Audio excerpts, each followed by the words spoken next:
और उसके बाद अपनी बात को हम शुरू करते हैं। 2-4 मिनट वेट कर लेते हैं।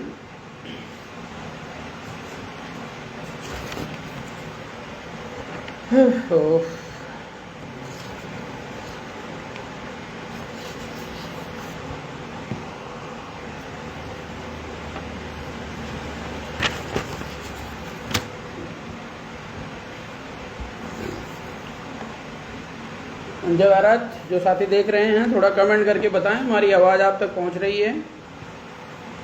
और मुझे फिर बात शुरू करने से पहले ये चीज़ जान लेना बहुत ज़रूरी है, और ताकि बीच में कोई व्यवधान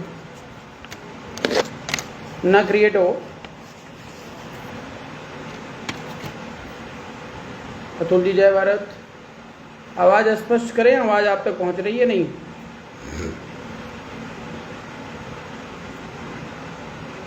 संतोष जी जय भारत, जय बीआरपी। राज कुशवाहा जी स्वागत है आपका। आवाज़ आप तक पहुंच रही होगी, कृपया स्पष्ट करने का कष्ट करें। क्लियर आवाज़ आप तक आ रही है?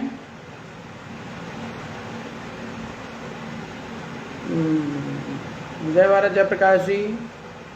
Okay, very nice. अगर आवाज़ आ रही है आप तक तो मैं चाहूँगा ज़्यादा से ज़्यादा साथियों के साथ आप लोग जुड़िए। नीरज जी स्वागत है आपका, संतोष जी स्वागत है, अतुल जी स्वागत है।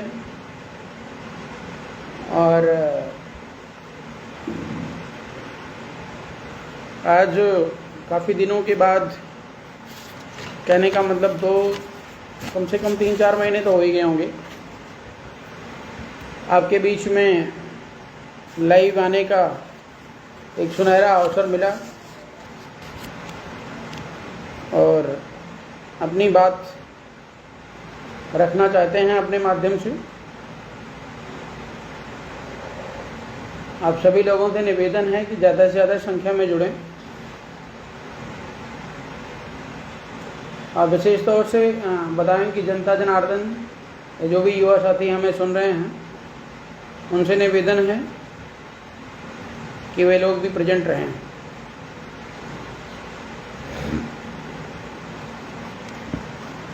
चलिए, तो आप लोग लगातार जुड़ते रहिएगा। अपनी बात को हम स्टार्ट करते हैं। जैसा कि आप सभी को पता है कि लोकसभा चुनाव का रिजल्ट अर्थात परिणाम आपके समक्ष आ चुका है, और आप सभी लोगों ने जैसे इंटरेस्ट लिया इलेक्शन के दौरान वोटिंग करने में और अपने कैंडिडेट को चुनने में, उस हिसाब से परिणाम आपके समक्ष है। और देश में जीते हुए तमाम युवा और नए सांसद भाइयों और बहनों को मैं हार्दिक बधाई देता हूं बीआरपी परिवार की तरफ से। और साथ ही साथ उन तमाम प्रत्याशियों जिन्होंने अपना भरपूर मेहनत से इस चुनाव को लड़ा, काफ़ी हद तक वोट मिला, उन्हें नहीं भी मिला, काफ़ी लोगों ने नोटा पर भी बटन दबाए। उन सभी से अपील है कि ये इलेक्शन जो है ज़िंदगी की अंतिम लड़ाई नहीं है। निराश और हताश होने की ज़रूरत नहीं है, क्योंकि यह लड़ाई जो है कैंडिडेट के बस में नहीं होता है। यह लड़ाई टोटल और टोटल जनता जनार्दन पर निर्भर करता है। और जनता जनार्दन अपना कैंडिडेट चुनने के लिए कैसी सोच रखती है, और वर्तमान में कैसी लहर उसको महसूस होती है, उसके आधार पर निर्णय होता है। आप सभी को पता होगा कि बदायूं लोकसभा सीट से मैं भी वर्तमान में एक प्रत्याशी के रूप में आपके बीच में था, और जैसा कि परिणाम अभी आया है वह काफ़ी अच्छा भी है और थोड़ा सा सोचने वाली सिचुएशन में भी है। आपको बता दूं साथियों कि चुनाव के 3 स्टेज होते हैं। पहला स्टेज जो है वो हारने का होता है। कहने का मतलब क्या, टॉप से लेकर बॉटम तक प्रैक्टिस में जाने की ज़रूरत होती है। वास्तविक चुनाव की बात कर रहे हैं, किसी पार्टी से दलाली करके टिकट लेना या समथिंग, मैं उसकी बात नहीं कर रहा हूँ। मैं एक आम इंसान की तरह बात कर रहा हूँ, आम इंसान की हैसियत से ही बात कर रहा हूँ। और एक आम आदमी प्रैक्टिस में कैसे जाता है, कैसे चुनाव लड़ता है, मैं उसकी बात करता हूँ। तो फर्स्ट स्टेज जो होता है वो चुनाव हारने का होता है, दूसरा स्टेज है हराने का होता है, और तीसरा स्टेज जीतने का होता है। आपको बता दें कि पिछली बार बिलसी विधानसभा में जब हम लोग चुनाव के लिए पर्चा दाखिल करने का प्रयास किया था, उससे पहले ही पर्चा खारिज हो गया। कहने का मतलब क्या है कि हम लोग इलेक्शन के पूरे प्रोसेस में ही नहीं जा पाए।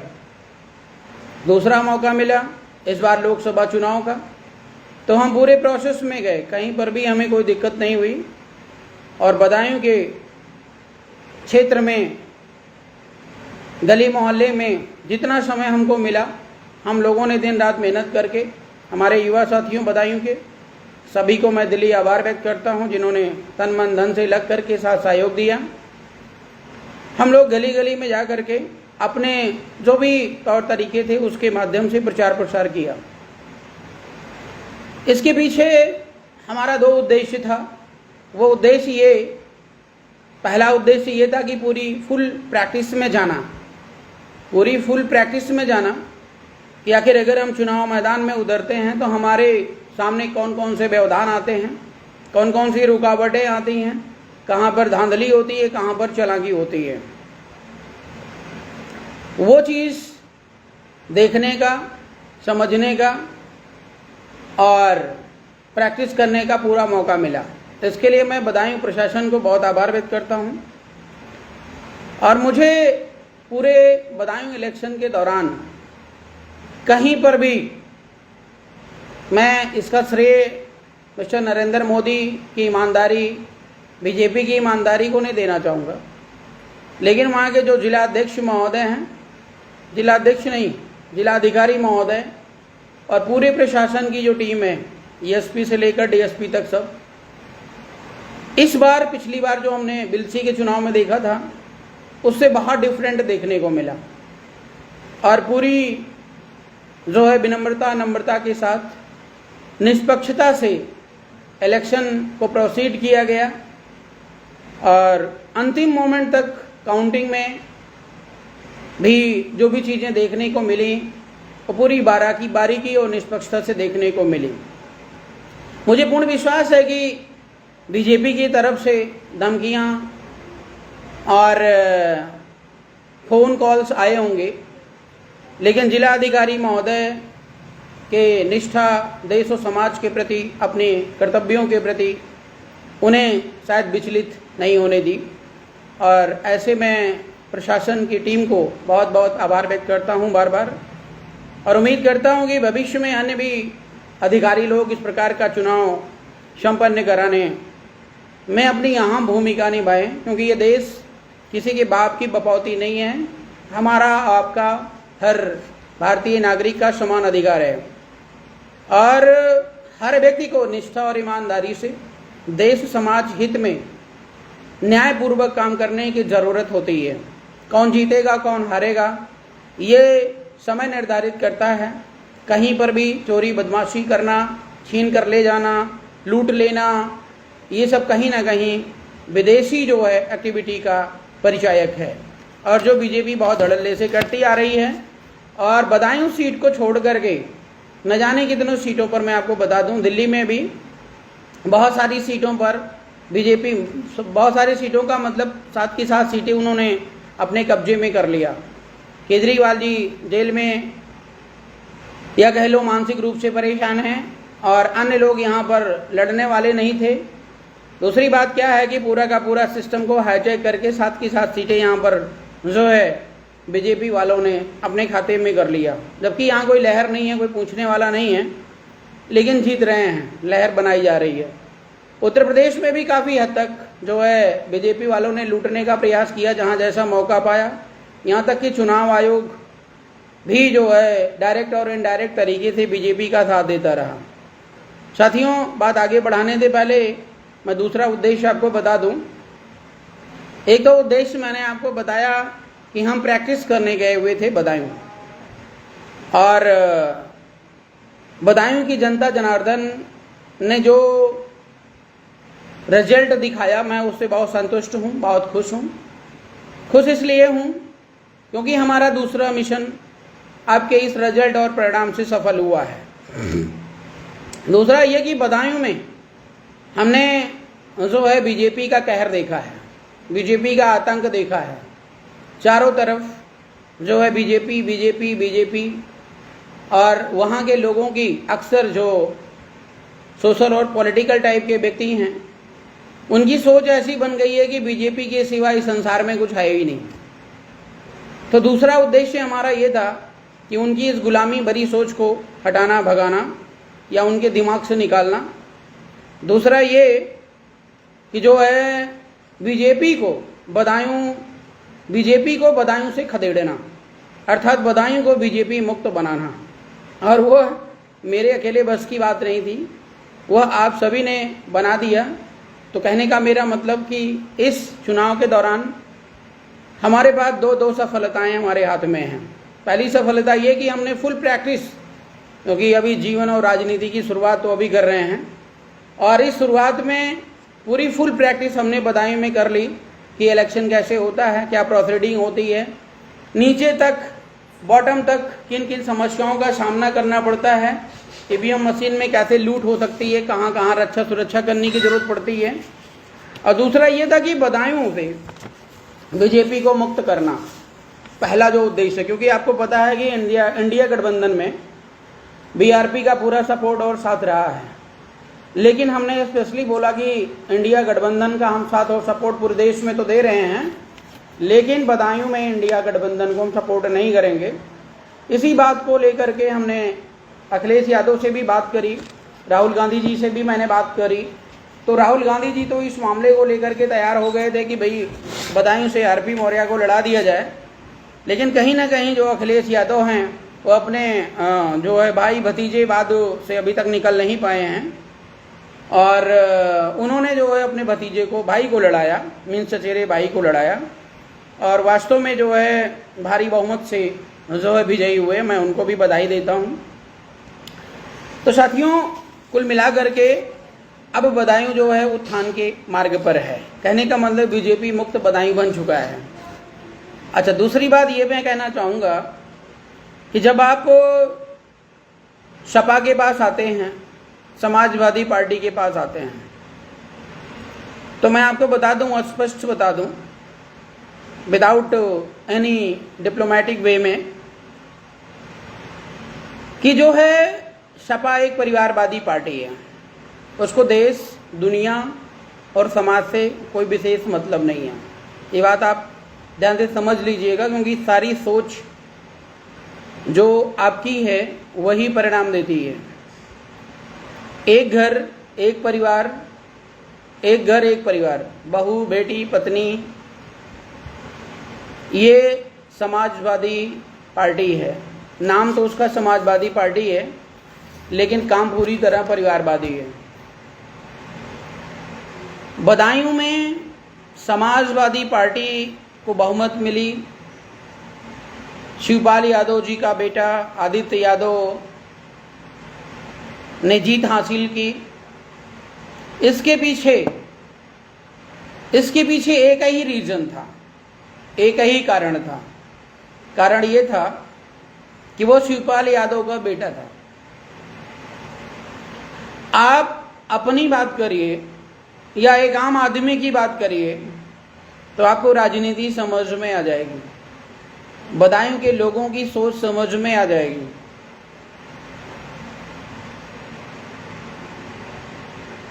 अखिलेश यादव का भाई शिवपाल यादव का बेटा, इतनी पहचान थी।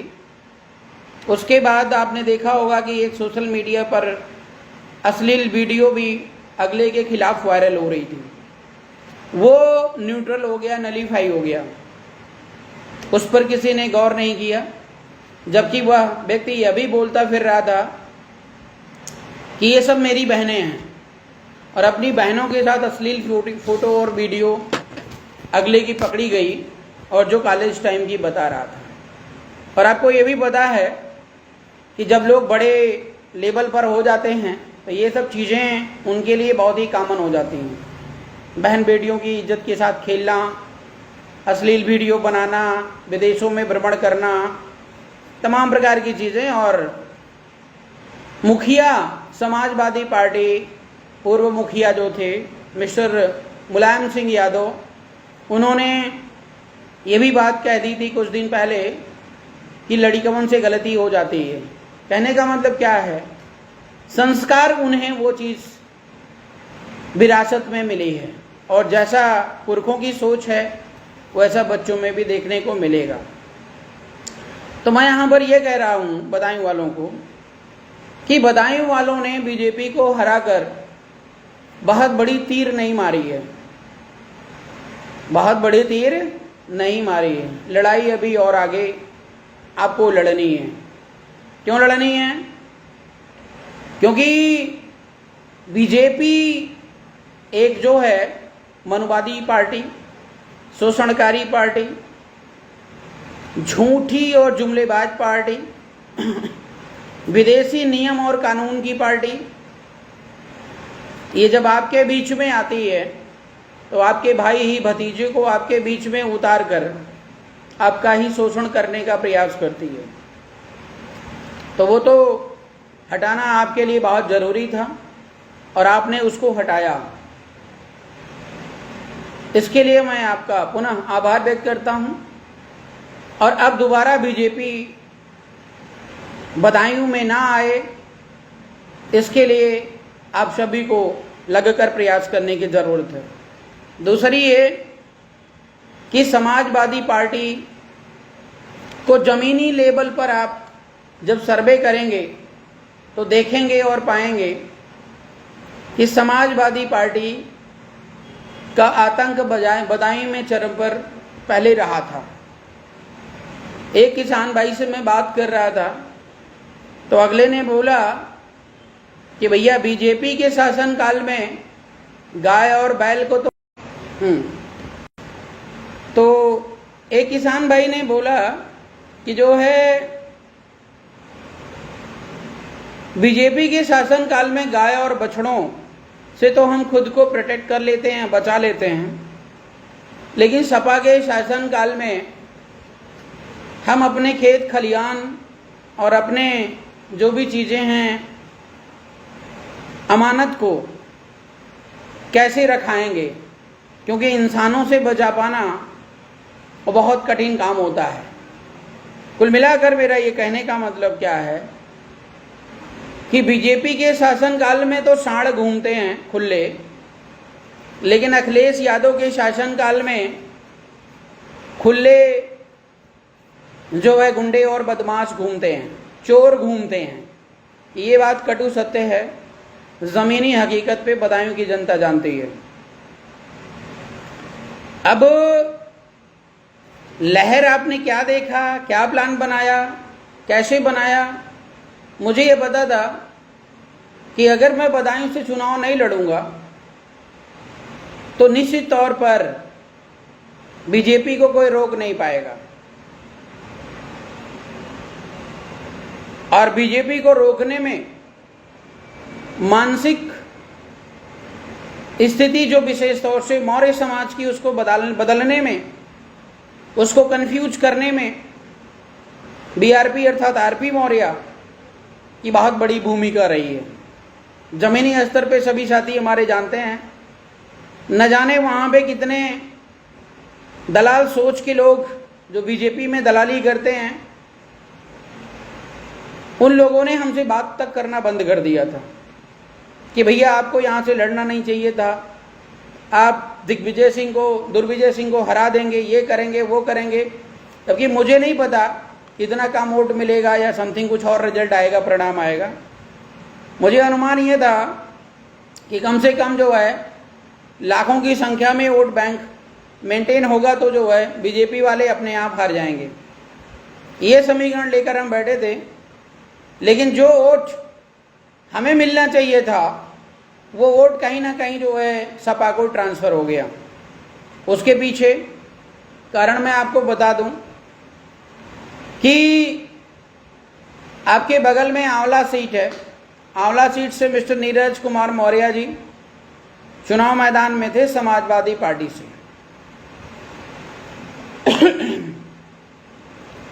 उन्होंने इनडायरेक्टली प्रयास ये किया कि जो है यहाँ पर हमें जिताओ और वहाँ पर हम जिताएंगे आपको। तो जो भी जान परिचय के लोग थे, संपर्क में लोग थे, नीरज जी का पूरा प्रेशर रहा। उधर डॉक्टर नवल किशोर जी फर्रुखाबाद से लड़ रहे थे सपा से, उन्होंने भी जो है दबाव दिया कि भाई समाजवादी पार्टी को लड़ाना है, जिताना है। और यहाँ पर एक चीज़ और, बीजेपी के जो वहाँ पे नेता हैं बदायूं में, जिन लोगों ने टिकट के लिए अपने आप को लाइन में खड़ा किया था और उनको टिकट ना मिल करके एक संघी मीन्स दुर्विजय सिंह को, जो आरएसएस का चेला है, आरएसएस के लिए काम करता है और जो देश का सबसे बड़ा आतंकी संगठन है, ये आपको पता होगा, विश्व स्तर पर लोग जानते हैं, इंडिया के लोग ही बहुत कम जानते हैं। तो वहाँ से लड़ने वाले बंदे के खिलाफ वहाँ के जो स्थानीय नेता थे वे हो गए थे। तो उन लोगों ने इंटरनली ये प्लान बनाया कि जो vote bank Maurya vote bank BJP के खिलाफ जा रहा है वो कहाँ जाएगा, आरपी मौर्य को जाएगा या जो है सपा को जाएगा। तो अगर आरपी मौर्य को ये वोट मिलता तो निश्चित तौर पर बीजेपी तो कमज़ोर होती ही होती और साथ ही साथ जो वह कहीं ना कहीं सपा का जो रनिंग स्कोर था, मीन्स विजय होने का स्कोर था, वो कम हो जाता। उस कम स्कोर को बचाने के लिए वो वोट हमें ना मिल करके समाजवादी पार्टी को मिला। तो ये तो आपने बुद्धिमानी दिखाई, बहुत अच्छी बात है। आपने अपना जो है कैंडिडेट चुना, चाहे वो मजबूरी में और चाहे पॉलिटिकल गेम के चलते। लेकिन हमारा सबसे बड़ा प्रश्न यहाँ पर ये है कि काश मेरी जगह आप चुनाव लड़ते तो आप आम जनता जनार्दन से क्या उम्मीद करते। मेरे में लाख कमियां रही हों, मैं मानता हूं, मैं एक्सेप्ट करता हूं चीज़ों को, लेकिन कुल मिलाकर आपने लिस्ट में देखा होगा 11 कैंडिडेट थे। 11 कैंडिडेट में 2 कैंडिडेट बीजेपी सपा और एक तीसरा जो है बहुजन समाज पार्टी का था। बाकी सब आम नागरिक थे, कोई इंडिपेंडेंट था, कोई छोटी मोटी पार्टी से था।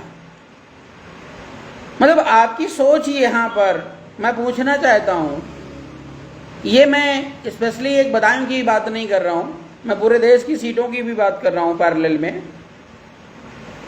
मतलब यहाँ पर लोगों की ये सोच क्या है कि सपा, बीजेपी और बहुजन समाज पार्टी के अलावा कोई वीर पृथ्वी पर है ही नहीं है। मतलब समझे, अगर आप मेरी जगह होते, आप वोटर नहीं होते, आप एक कैंडिडेट होते, तो आप उस दर्द को महसूस करते कि हमारे पूर्णतया निश्चित, ईमानदार, समर्पित होते हुए भी जनता हमारे तक क्यों नहीं पहुंच पाई, जनता ने हमको वोट क्यों नहीं दिया, हमारे अंदर क्या कमी थी, क्या प्रॉब्लम थी। कहते हैं ना, जब व्यक्ति सच से परेशान हो जाता है तो वो झूठ का साथ देने लगता है। कुछ लोग सच से परेशान हो करके थक करके हार करके घर में बैठ जाते हैं या सुसाइड कर लेते हैं, और कुछ लोग सच से परेशान हो करके सच बोलते बोलते बोलते बोलते हार जाते हैं। जब कोई सुनने नहीं वाला होता है तो अंत में जा करके वे दलाली करने लगते हैं। मौर्य समाज के विशेष तौर से जितने भी नेता हैं जो दलाली कर रहे हैं इधर उधर, कभी इस पार्टी में कभी उस पार्टी में, मैं नाम नहीं लूंगा, मैं उनको दोष भी नहीं दूंगा। पहले मैं दोष देता था जब मेरा अनुभव नहीं था, हमने जनता को नहीं परखा था, जाना नहीं था। लेकिन ये नेता मेरी तरह बोलते नहीं हैं, ये नेता गूंगे और बहरे बने रहते हैं, अपने मन की बातें वो शेयर नहीं करते हैं पब्लिक के बीच में, और उसे करेंगे। खैर, तो मैं कह रहा था कि सातिराना अंदाज उनके पास होता है। अपने सातिराना अंदाज के चलते वे समझते तो हैं, फिर देश और समाज को लूटने की योजना बनाते हैं, क्योंकि अच्छा बन करके समाज तो साथ देने वाला नहीं है। तो क्यों ना हम जो है इधर उधर दलाली करके पैसे इकट्ठा करें, फिर दारू बांटें, पैसे बांटें, या तमाम अन्य प्रकार की हेलीकॉप्टर उतारें, गाड़ियां दिखाएं। बहुत सारे क्रियाकलाप ऐसे होते हैं जो जनता को बेवकूफ़ बनाने का सबसे बड़ा फार्मूला फंडा होता है। तो वो व्यक्ति दलाल जब बन जाता है तो बीजेपी, कांग्रेस या बड़ी बड़ी पार्टियों में जा करके वो पैसे इकट्ठा करके फिर टिकट के माध्यम से आता है। टिकट के माध्यम से जब आता है तो कहीं उसको प्रचार करने की जरूरत नहीं पड़ती है। आम नागरिक भी कान उठाए घूमती रहती है, अरे सपा से कौन आ रहा है, अरे बसपा से कौन आ रहा, अरे वहां से कौन आया। मतलब 2 मिनट में नाम फैल गया। 2 मिनट में जब नाम फैल गया तो चुनाव चिन्ह आपको पता है। तो इसका पूरा का पूरा फायदा उठाया जाता है, और फिर बाद में होता है ढाक के 3 पात। ढाक के 3 पात वाली कहावत आप लोग यूपी से अगर हैं तो जानते होंगे, समझते होंगे। ढाक के 3 पात का मतलब क्या है? पिछले 5 साल, 5 साल का मतलब है संघमित्रा के समय की पीरियड की बात कर रहा हूं मैं आपको। 5 साल संघमित्रा मौर्य जी ने बदायूं में टाइम पास किया। एक भी काम कहीं आपको दिखाई नहीं देगा, और डे टू डे बीमारियां में समस्याएं बढ़ती जा रही हैं, बढ़ती जा रही हैं, बढ़ती जा रही हैं। 5 साल टाइम पास किया बदायूं की जनता के साथ। मिसेज कहूँ या मिस कहूँ, संघमित्रा मौर्य जी ने, स्वामी प्रसाद मौर्य जी की सुपुत्री। अब ये श्रीमान जी आ गए हैं। इनकी हमारी पहली मुलाकात हुई पर्चा भरने के दौरान, तो मैं देखते ही समझ गया कितनी प्रतिभा और कितनी योग्यता होगी कि इन सब को जो मिल रही है चीजें वो विरासत में मिल रही हैं। विरासत मुलायम सिंह यादव ने बनाई, और मानसिक रूप से बदायूं की जनता उसके गुलाम है। हक अधिकार की बात नहीं है। बदायूं का कोई भी कैंडिडेट, कोई भी भाई ऐसा नहीं था, यादव भाई ले लेते जो चुनाव के लिए वहां पे उतर सकते थे, लड़ सकते थे, लेकिन किसी को वहां पे उतारा नहीं। अपने भतीजे को लेकर आया, जैसे कि लग रहा है शादी करनी है, कि भैया ये भी बचा हुआ है और इसका भी नंबर लगा लो, इसकी भी शादी हो जाए, नहीं तो ये रड़ुआ रह जाएगा। तो कुल मिला करके अगर वहाँ से सांसद आपने उन्हें बना दिया है तो अब शादी और विवाह धूमधाम से हो जाएगा। इसके लिए मैं अग्रिम बधाई देता हूँ।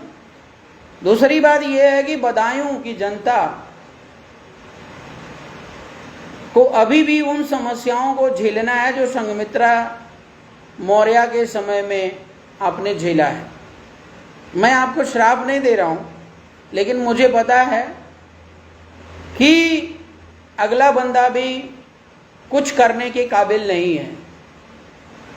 क्योंकि आपको पता होगा कुछ दिन पहले जौनपुर में रमाशंकर उमाशंकर हत्याकांड एक हुआ था। उनके घर वालों ने लगभग 6 दिन लाश को रख करके, और अखिलेश यादव तत्कालीन मुख्यमंत्री थे, उन्होंने कहा कि अगर जब तक ये लोग नहीं आएंगे तब तक हम लाश को नहीं उठाएंगे। तो मैं आपको बता दूं, 6 दिन तक लाश सड़ती रही, लेकिन अखिलेश यादव 17 नंबर की एसी से बंदा बाहर नहीं निकला। तो ये वास्तविकता है उस और घर और परिवार की। लेकिन बदायूं की जनता जनार्दन से मैं अपील करूंगा कि हिम्मत नहीं हारना है और थोड़ा सा बुद्धिमत्ता का परिचय दीजिए। हम पूरा जीवन सबसे पहले तो बदायूं के नाम समर्पित करके बैठे हैं, और जो काम आप मिनट में कर सकते हैं वो करने में आप बहुत विलंब कर रहे हैं। और कहीं ना कहीं गलती हमारी भी थोड़ी है, मैं उसको एक्सेप्ट करता हूं कि समय कम मिलने की वजह से हम लोग प्रत्येक बदायूं वासियों मीन्स जनता जनार्दन तक नहीं पहुंच सके। ये हमारी गलती है, और जल्दी जल्दी आनन फानन में शॉर्टकट रास्ता हमें अप्लाई करना पड़ा। खैर, अब जैसा भी हुआ, थोड़ी गलती आपकी है, थोड़ी गलती हमारी भी है। फिलहाल मिल करके आगे का रास्ता हमें और सुदृढ़ मजबूत बनाना है।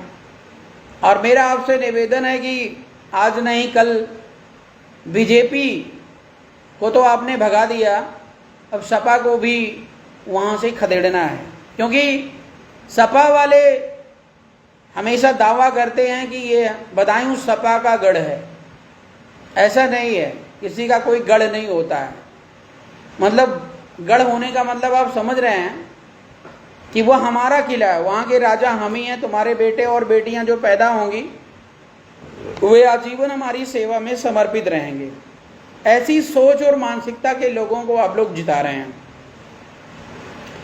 तो काफी हद तक बातें हो चुकी। एक बात और जो हमारे को समझ में आ रही है वो चीज आपके बीच में रखना चाहिए। इस बदायूं चुनाव के लिए जिन लोगों ने, जिन भाइयों ने, जिन बहनों ने 1-1 रुपये का कंट्रीब्यूशन करके और आरपी मौर्य को लड़ाया बदायूं के जनता के लिए, बदायूं के कल्याण के लिए, उन सभी को मैं तहे दिल से आभार व्यक्त करता हूं। और उनसे बस इतनी सी बात कहूँगा, उन्हें निराश, हताश, परेशान होने की ज़रूरत नहीं है। क्योंकि आपने जो पैसा लगाया है, आपने जो पैसा खर्च किया है, वो बेकार नहीं जाएगा। ये सत्य है और सनातन का नियम है। सूद ब्याज सहित सब वापस आपकी झोली में आएगा, लेकिन थोड़ा सा धैर्य रखने की जरूरत है। और मेरी जो वास्तविक पहचान है वे अभी जनता के बीच में कहाँ तक है ये तो जनता जानती है, और जो लोग मुझको जानते हैं वे लोग भी जानते हैं। लेकिन जनता से कहीं ज़्यादा बीजेपी वाले जानते हैं। क्योंकि अगर बीजेपी को आपने इस देश से साफ कर दिया, खत्म कर दिया पूरी तरह, पार्टी बंद,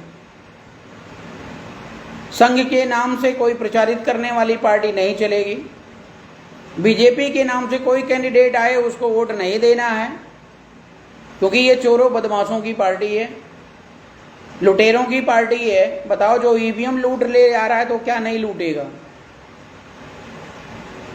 तो आप समझ जाइएगा कि भारत को आप आज़ाद कर देंगे। और ये लड़ाई आज़ादी की आपको फिर से स्टार्ट करनी है, और करो अभी, नहीं तो आने वाले दिनों में आपकी जो पीढ़ी है, आने वाली पीढ़ी है, वे ईंट और पत्थर ही खाएंगे, उसके अलावा कुछ मिलने वाला नहीं है। अब आपको मैं एक छोटा सा प्रैक्टिकल बताता हूं। बताएं कि जनता जनार्दन अगर मुझे सुन रही है तो इस बात का विश्लेषण आप कीजिएगा। पिछली बार संघमित्रा को जिताने के लिए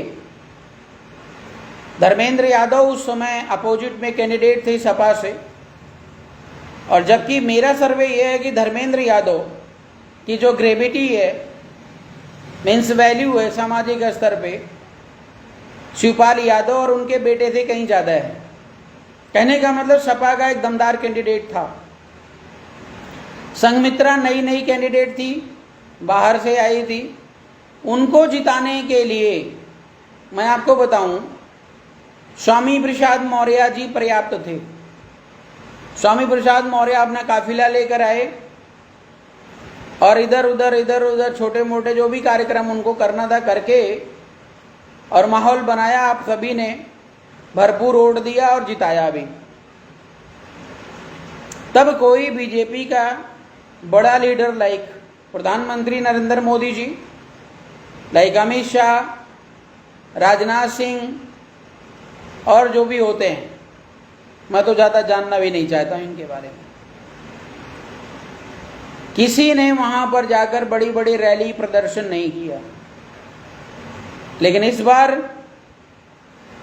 कैंडिडेट भी मोटा तगड़ा था बीजेपी का और वहीं नजदीक का था। दूसरी बात, सपा का कैंडिडेट भी कमजोर था। लेकिन आपने देखा होगा बीजेपी वालों ने एड़ी चोटी एक कर दिया, प्रधानमंत्री तक उतरे, संघमित्रा गांव गांव घूमी हैं, आपको पता होगा। अमित शाह रैली कर गए, योगी आदित्यनाथ रैली कर गए, सब अलग अलग रैली। और एक जो दिन भर रेडियो टेप रिकॉर्डर हैं बीजेपी के, केशव प्रसाद मौर्य जी, वो तो हमारे पास भी मैसेज करते रहते बीजेपी को वोट दीजिए। ठीक है, वो गली मोहल्ले पर्चा दाखिल करवाने आ गए और कौन सी गली मोहल्ले में वो गए नहीं, पूरा प्रयास कर लिया। मुझे लगा उन्हें पता था कि डीएम जो है वहां का, बदायूं का, वो इनकी गुलामी नहीं करने वाले थे। इस वजह से भी, और दूसरा विपक्ष में खड़ा मौर्य मीन्स आरपी मौर्य को वो जीरो पर आउट कर देना चाह रहे थे। तो जीरो पर तो आउट कर ले गए, मैं मानता हूं, इसमें वो सफल हो गए अपनी कूटनीति में। जीरो पर आउट आरपी मौर्य को कर गए, क्योंकि लोगों के माइंड में ये चीज फीड कर दिया उन लोगों ने, कहाँ नरेंद्र मोदी, कहाँ बीजेपी वाले, कहाँ आरपी मौर्य। अरे आरपी मौर्य नहीं लड़ सकता भाई, वो बहुत कमजोर व्यक्ति है। ये लोगों के माइंड में उन्होंने फीड किया। उदाहरण आपने देखा होगा। उदाहरण मैं एक छोटा सा आपको बता दूं कि बरेली की एक महिला रितु साक्या का नाम आप जानते होंगे, कहना नहीं चाहिए लेकिन बात आ रही इसलिए बता रहा हूं ताकि भविष्य में ऐसी गलती आप ना करो और कोई महिला इस प्रकार की बदमाशी ना करे। आपके माध्यम से ही एक एक रुपए इकट्ठा करके हमने उनकी पति के इलाज के लिए 50,000 रुपए कैश दिए। आपने अपनी जिम्मेदारी निभाई, इसके लिए आप धन्यवाद के पात्र हैं। और अगले ने कौन सी जिम्मेदारी निभाई, उसको पता था कि आरपी मौर्य बदायूं से लड़ रहे हैं, वो चली गई बीजेपी वाले भैया को जिताने। तो बीजेपी वाले भैया को जिता रही है तो वीडियो भी बना रही है, देखो देखो। अरे इतने ही बुद्धिमान होते तो तुम चुपके से जाके वीडियो बना लेते, सॉरी वोट देकर आ जाते, वीडियो बनाने की जरूरत ही नहीं थी। लेकिन अगले का स्टेटमेंट ये था कि हम जो है उनको जिता रहे थे, वो जीत रहे थे इसलिए वोट हमने दे दिया। आरपी मौर्य तो हार रहे थे। मतलब अगर आपको पहले से ही पता है तो बता देते, चुनाव करवाने की क्या जरूरत है। पहले से ही दिग्विजय सिंह को हम जो है घोषित कर देते या चुनाव आयोग घोषित कर देता। तो अगले ने जो एक शाक्या है वो बीजेपी को वोट कर रही है। क्यों? दुर्विजय सिंह ने मदद करी, आरपी मौर्य ने भी मदद करी, लेकिन आरपी मौर्य के लिए गद्दारी के साथ गद्दारी इसलिए कर गई कि जो है आरपी मौर्य तो हार रहे थे। अरे जब मदद की बात आती है, वोट दान की होती है, कहते नहीं मतदान, तो दान उसको किया जाता है जो सबसे गरीब होता है, जो सबसे कमजोर होता है। तो बदायूं में तो सबसे गरीब और कमजोर मैं था, वोट के आपके और नोट का हकदार तो मैं था, और मैं इतना गरीब होते हुए भी आपके पति के इलाज के लिए हम लोगों ने मिलकर 50,000 डोनेट किए, और आप भी रिकॉर्ड उनका दिखा दो। बात हो रही थी तो अगला कह रहा था मैं FIR करूंगा। हमने कहा ये बच्चों का खेल समझ रखा आरपी मौर्य को। हमने कहा जाओ जो करना है करो, उससे कोई फर्क नहीं पड़ता। मैं यहाँ पे ये बताना चाह रहा था आपको जो साथियों, कि ऐसे ऐसे समाज सेवियों की जो दिमाग है, माइंड है, उसको डाइवर्ट कर दिया गया कि RP Maurya is equal to 0, RP Maurya is equal to 0 और Durvijay Singh is equal to zero. अब बताओ मौर्य समाज कहाँ वोट करेगा? तो मौर्य समाज ने आरपी मौर्य को 0 पर आउट कर दिया। इसके लिए मैं बधाई देता हूं आपको और आपकी सोच को। ऐसे जल्दी बदल लीजिएगा, नहीं तो आने वाले दिनों में ना खेत खलियान नहीं बचेगा, आपका ध्यान रखिएगा। दूसरी बात ये कि जो वोट मुझे मिलना चाहिए था वो सारा वोट ट्रांसफर हो गया। किसको? भाई जो लोग बीजेपी से नाखुश थे, नफरत करते थे, उनके तौर तरीके से जो है पूरी तरह नॉलेज था, उनको जानते थे, तो उनके इस माहौल से उनके अंदर माइंड में ये बात आई कि आरपी मौर्य को वोट तो देंगे, अच्छा आदमी तो है, ईमानदार तो है, डेडिकेटेड तो है, लेकिन अगर वोट हमने आरपी मौर्य को दे दी तो सपा कमजोर हो जाएगी और बीजेपी फिर जीत जाएगी। इसलिए उन्होंने बुद्धिमत्ता का परिचय दिया और मैं आपकी बुद्धिमत्ता को नमन करता हूँ। मुझे वोट नहीं चाहिए, ना मुझे कोई नाम चाहिए, मुझे चाहिए बदायूं की समस्या का समाधान, और उसके लिए मैं पूरी तरह तैयार हूँ, समर्पित हूँ, अंतिम सांस तक लड़ेंगे और बदायूं को ही भारत में आज नहीं कल स्वर्णिम भारत का इतिहास लिखना है। ये बात आज आप नोट कर लीजिएगा।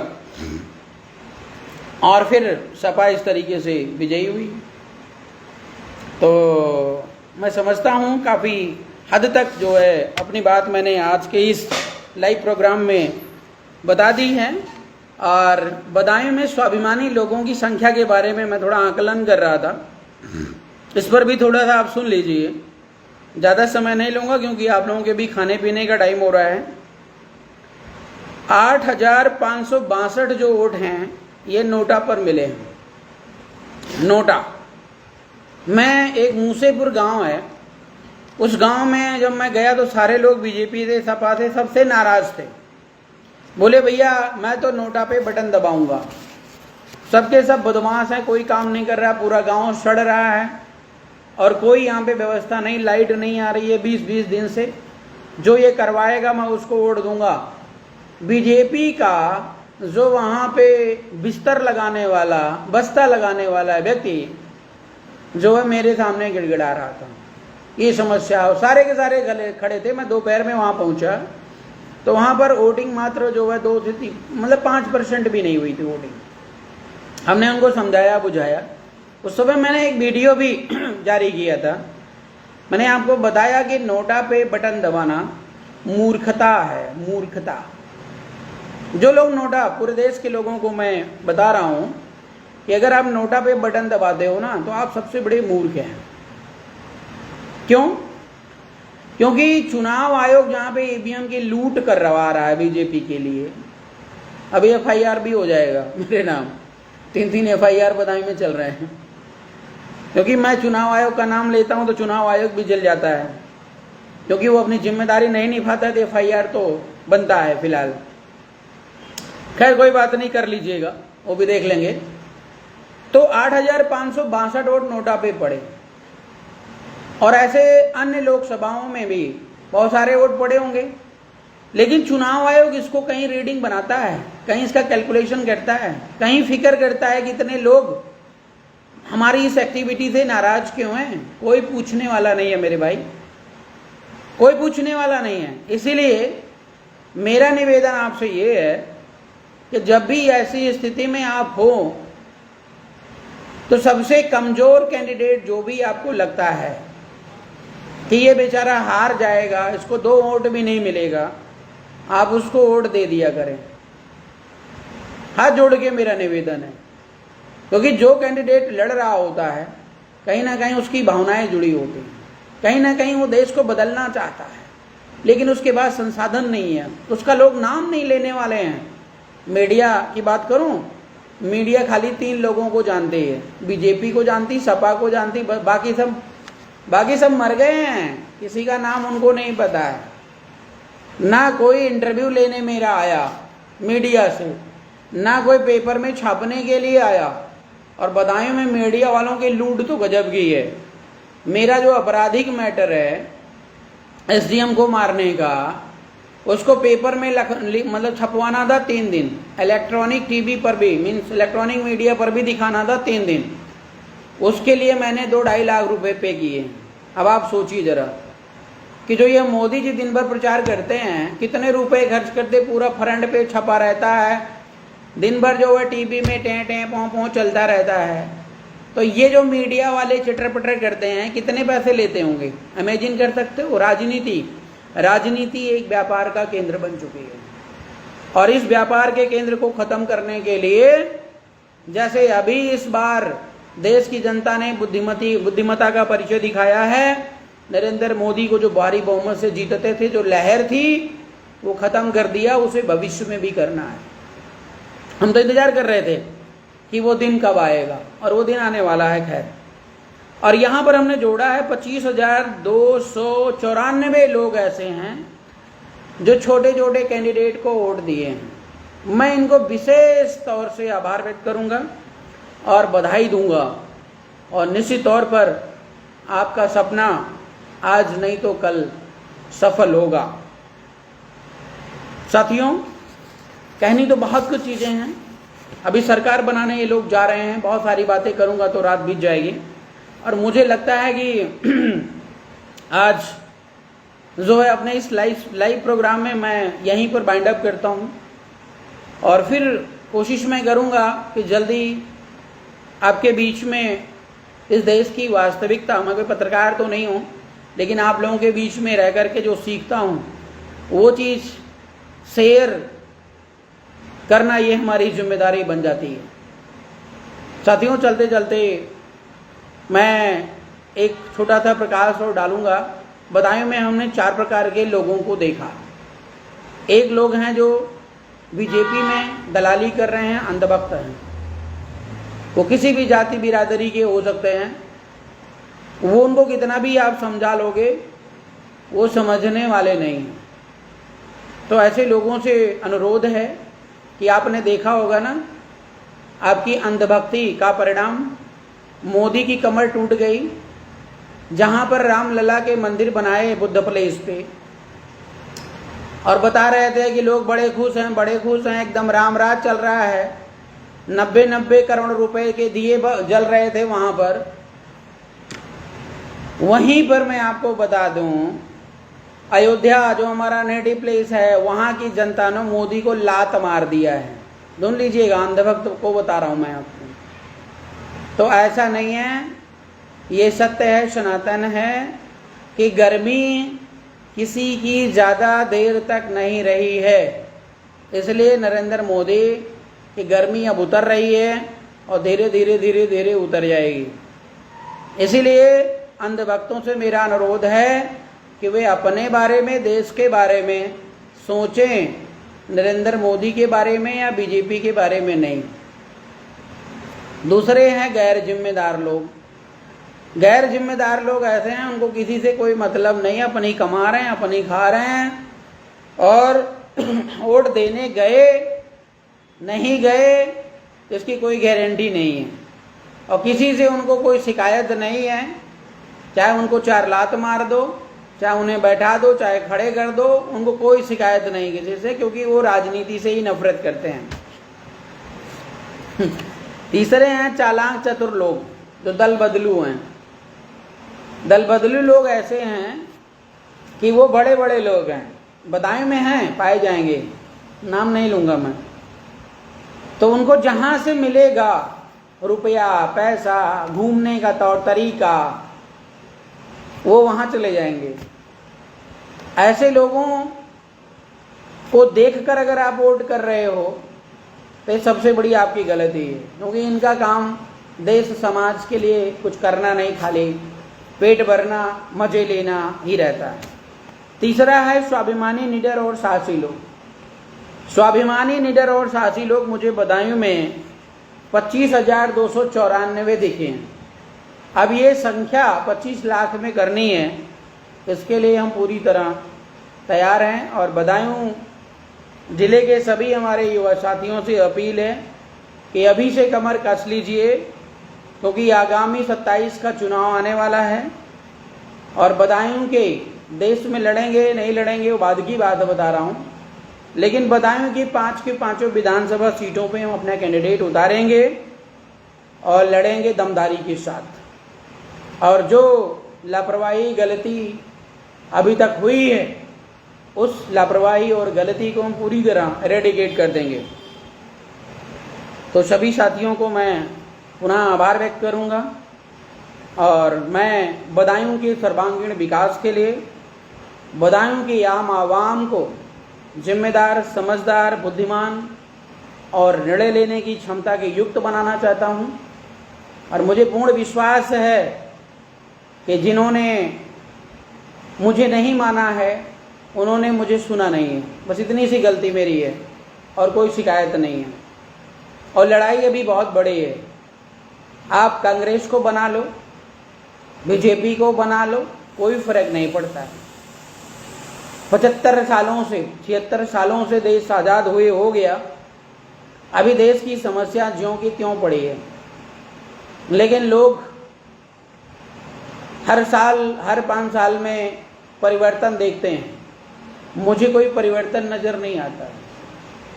परिवर्तन था उस समय जब सम्राट अशोक का जमाना था, देश सोने की चिड़िया थी, लोग सोने की थाली में खाते थे। और जो सांसद यहाँ पर जीते हुए हैं ना, देश का कोई भी सांसद जीत रहा है, जीता हुआ, मैं उससे ज़्यादा की उम्मीद नहीं करूँगा। मैं इतनी कहूँगा कि वोटरशिप लागू करवा दे, हर वोटर को 10-10 हज़ार रुपये दिला दे, तो समझ जाइएगा कि हमारा मिशन पूरा हो गया। लेकिन मैं गारंटी के साथ बोलता हूँ, भारत का कोई भी सांसद जो है आपको 10-10 हज़ार रुपये नहीं दिला पाएगा। लेकिन अगर मैं बदायूं से सांसद बनता, और जिस दिन भी बनूंगा, मैं बता रहा हूँ, उस दिन बदायूं की जनता जनार्दन को ही नहीं, पूरे देश को इसका लाभ मिलेगा। क्योंकि मानना ये है कि देश सबका है, बराबर की भागीदारी हमने पार्टी में दे रखी है। और देश में अगर देश की सत्ता पर विराजमान हुए तो देश में भी भागीदारी मिलेगी। अगर इस देश में 140 करोड़ जनता है तो भारत के 140 करोड़ टुकड़े कर दीजिए, उसमें से एक टुकड़ा आपका है।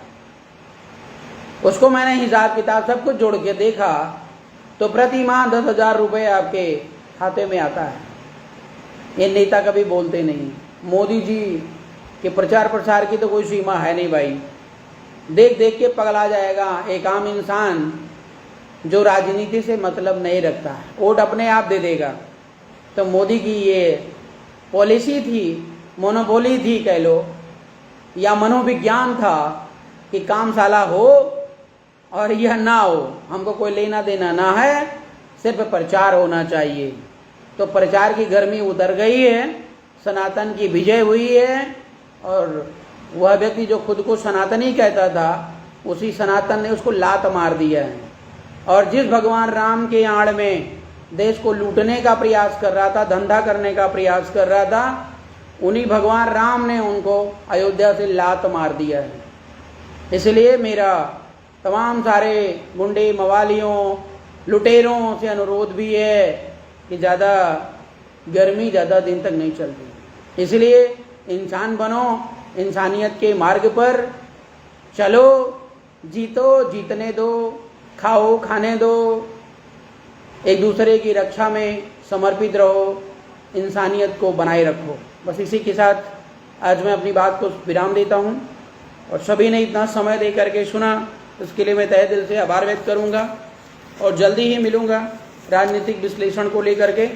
और मेरा लाइव आना बहुत ज़रूरी मैं समझता हूँ, क्योंकि काफ़ी दिन हो जाता है तो जो है थोड़ा लोगों को लगता है कि आरपी मौर्य शांत हो गया है, और आरपी मौर्य शांत होने वाला व्यक्ति नहीं है। रात दिन बस देश और समाज के लिए सोचता हूँ, करता हूँ। बस आप सभी का सानिध्य और प्यार मिलता रहे और बना रहे, इसके लिए मैं आपको पुनः आभार व्यक्त करता हूँ।